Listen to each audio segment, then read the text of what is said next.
ততক্ষণ যতক্ষণ আপনি আমার নবীকে শ্রদ্ধা করবেন, ইসলামকে শ্রদ্ধা করবেন, আমার মাদ্রাসাকে শ্রদ্ধা করবেন, কোরআন ও হাদিসকে মহব্বত করবেন। যেদিন আপনি নবীর বিরুদ্ধে কথা বলবেন, আমার রং পাল্টে যাবে,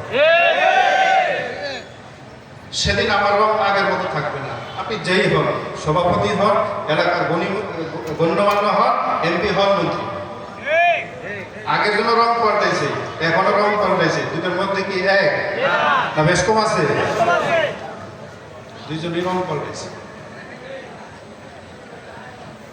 আল্লাহর হাবিব সাল্লাল্লাহু আলাইহি ওয়াসাল্লাম এই উম্মতকে নিয়ে বড় কষ্ট করেছেন এবং এই উম্মতকে এক ফিতনা, বিশাল এক অগ্নিকুণ্ডের মধ্যে রেখে দিয়েছেন। আপনি আমি যাব কোথায়? হক্কানি ওলামায়ে কেরামের সঙ্গে থাকতে হবে, আলেমের সোহবতে থাকতে হবে, না থাকলে গোমরা হয়ে যেতে হবে। কারণ এই টুপি এখন আর শুধু হুজুরের মাথায় নাই, অন্য জায়গায় চলে গেছে। পাগড়ি এটা শুধু হুজুরের মাথায় নাই, আরেক জায়গায় চলে গেছে।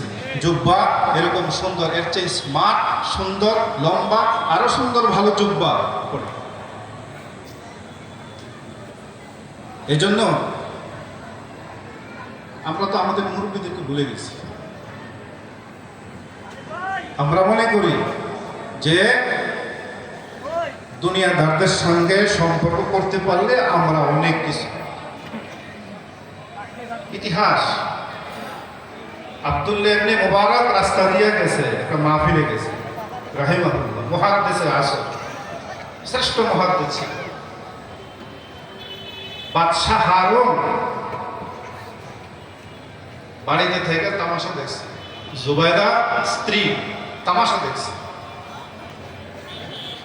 হাজার হাজার মানুষ ওনাকে দেখার জন্য চতুর্দিক থেকে আসছে।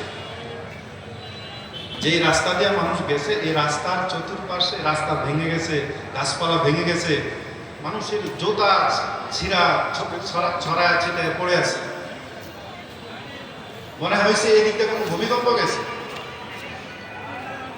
জুবাইদা জিজ্ঞাসা করে, এই রাস্তার এই অবস্থা কেন?